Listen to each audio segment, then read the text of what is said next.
The Silhouette clan is a clan that was formed when the certain members were kicked out of their village because they gained powers, and those powers went against the religion that most of them believed in. So, the reason why they got these powers was because of a meteor shower that broke the Aurora Borealis. Yes, it's still called the Aurora Borealis even on other planets, and which Aaron, the leader of the Silhouette clan, fixed the aurora heroically and led all of the abandoned lost people out of the Desert of Sage, which is where the village is. It's called the Village of Sage, by the way. It doesn't really have a name. And so then they are nomads traveling the whole world and making sure that justice is served to those who need justice, and basically like anti-heroes.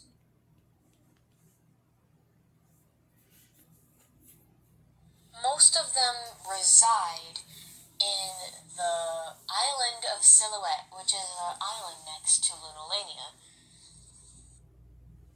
Lunalania is a totally separate piece of land which my main story takes place on, but it does not have the Desert of Sage in.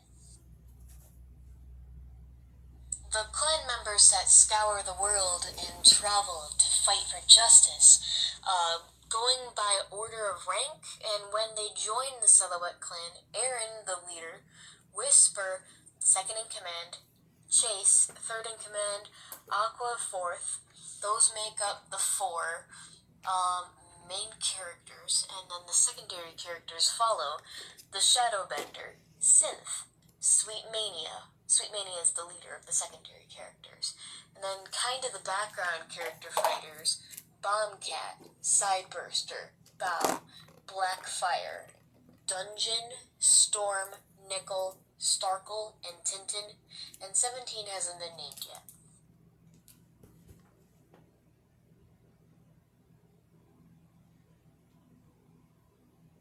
The Silhouette clan is currently at war with another clan.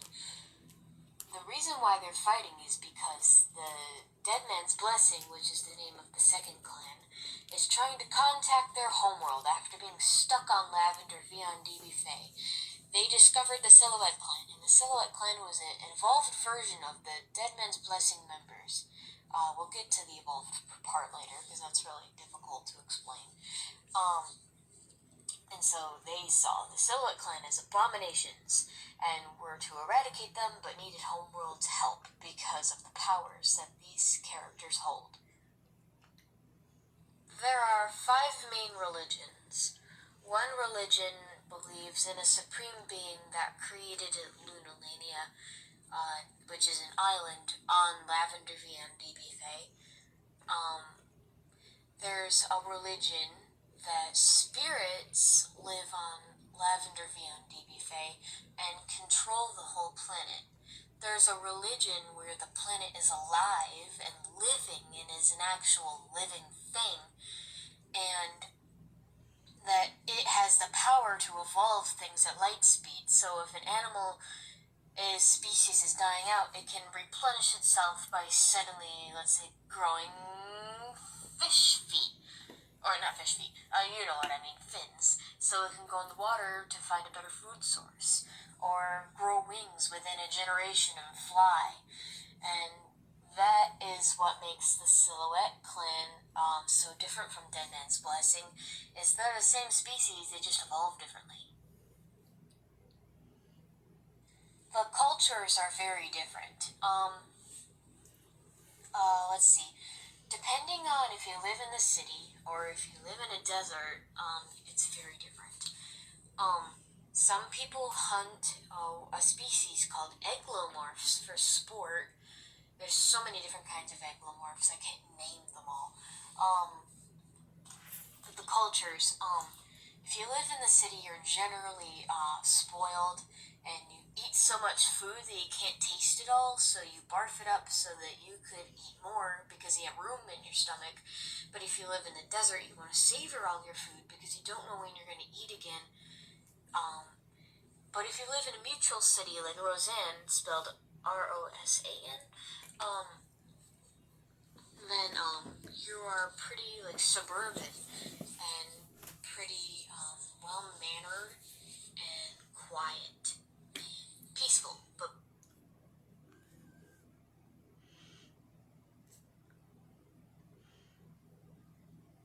Oh, come on, play. the culture.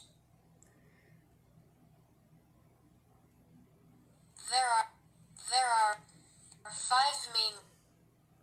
Why aren't you playing? There we go. Let's see. If you live around Lake Mare, you're pretty quiet. You're pretty peaceful, and you kind of basically worship the lake and the horse that lives at Lake Mare. Lake Mare is like the Silhouette clan, but as a horse. And Justice is a little more than justice. People worship the spirit horse there, and they try not to get in conflict. So they're very, very, very peaceful. They're like the definition of peaceful, because if they weren't, the horse would attack and kill in their sleep. Oh, there we go. Let me get the map real quick.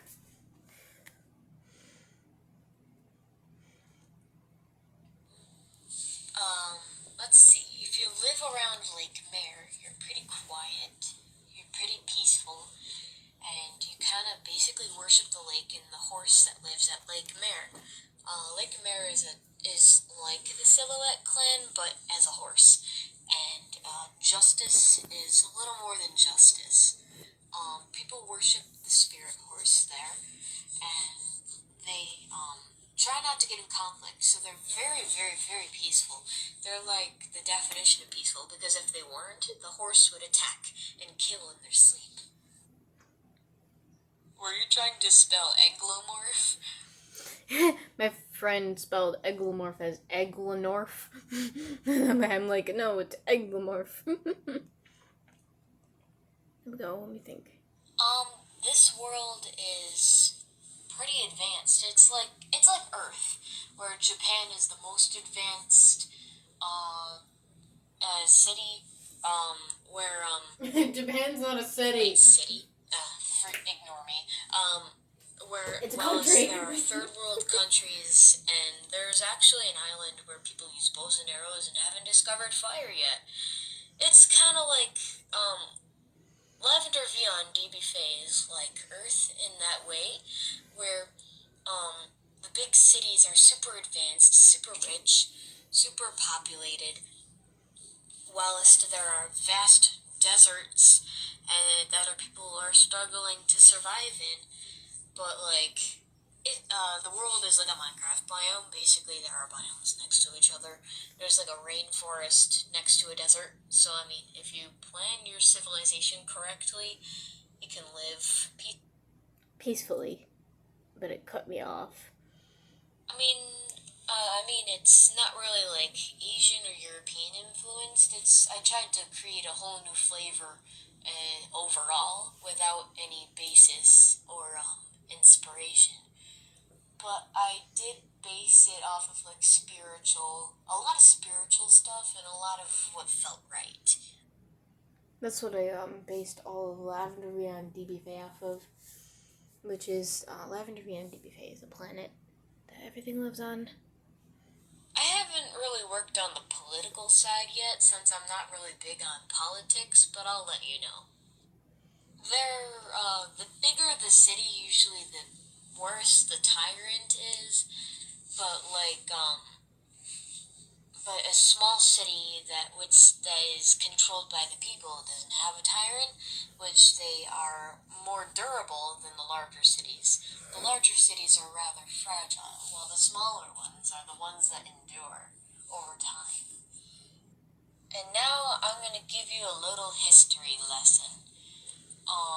Kokyo is a city that used to be next to Lake Mare, but something happened which I cannot remember, and now the city had to move down to an ocean, which everything is taking place on Lunalania.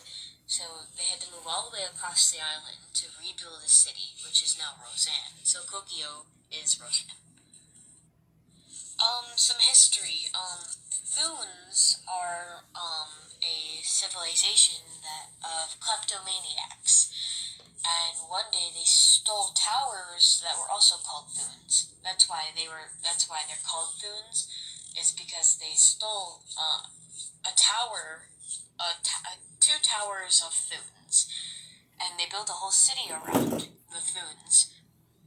So the Thunes built a city around the Thunes.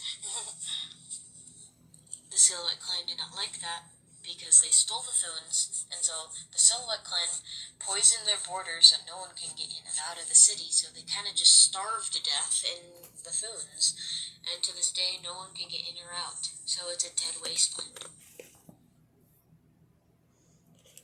Another thing, functionality. Lunar structures, they can be broken down over time, but originally what they are for is to send beacons into outer space for mysterious purposes. I say mysterious because we build them, but we don't know what they do. Now I'm going to read to you from The Secrets of Lavender Beyond DBFA.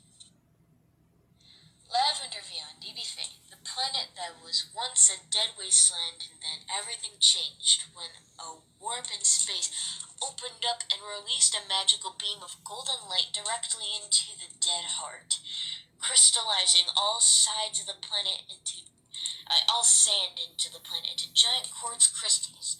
The crystals lit up, all the magic glowed inside of it, made this dead planet alive. The golden beam surrounded Lavender Beyond DBFA, and opening like a lock and key, a new realm called Vion, Lavender's spirit world. Now the planet has a soul. Terraformers came to drop off seeds, with quotations, to evolve the new world, but experiments went worse than they had planned. Things evolved at light speed, not literally, but pretty quickly compared to normal evolution. They could not control anything, so they abandoned the project of the planet. The planet became aware of itself and fixed the oceans, lands, and animals until it was just right. Lavender cannot still make up their mind on what animals, so they keep evolving to be different than before. At first, Lavender Beyond DBFA had trouble mastering how to evolve things, many mutations and suffering later, and the planet became the master of genetics. Then along came humanoid-like creatures, and then here we are today. About Vion. Vion is a spirit realm world caused by a golden beam of magic light. The realm has a bunch of magic creatures. Some live in the real world, but some travel back and forth from Lavender Beyond DBFA, and some bless Lavender but never leave Vion. Some spirits take form in a mother's womb, becoming one with that baby, attached forever, bonded. Let me go in depth into that. There's a big festival every 300 years, 300 Earth years, and it's to celebrate creation. 3 souls would be chosen to live as a mortal and Not 3 souls, but 3. Sorry, 1, 2, 3. become one with Lavender's creations. The spirit becomes a soul and bonds with the body or fetus. And when... Wait, burns with... I meant bonds. Sorry. the body dies, the soul transcends to a higher realm, the realm Memlorius.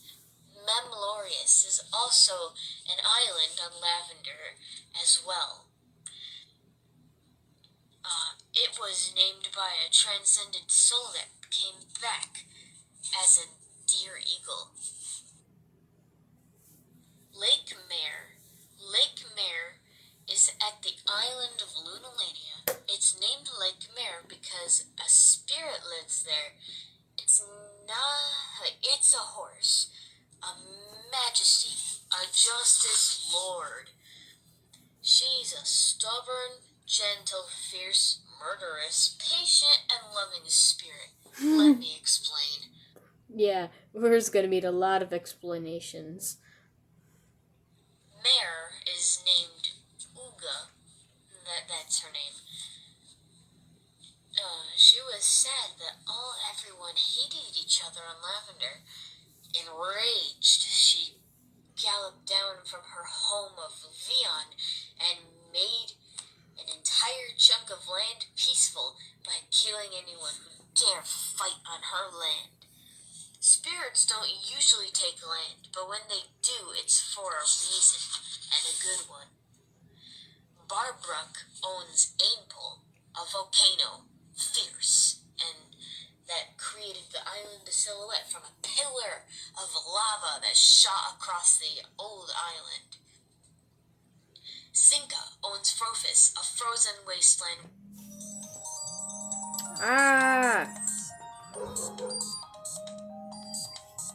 I'm gonna decline that. And Mana owns the Mount Aurora. Spirit reasons. We will catch up on spirit reasons later. This is what the map looks like if you are curious. There's the island of Silhouette. There's Ainpool. There's Crate Silurian, which we get to. The Indrian River. Dead Man's Blessing. Roseanne. Naivo. These sun and moon volcanoes I will get to. Kokio. Lake Mare. Mount Aurora. Handamala. Lumia. Bethunes. Frophis. And then a whole bunch of other islands I will get to in the next video. Later.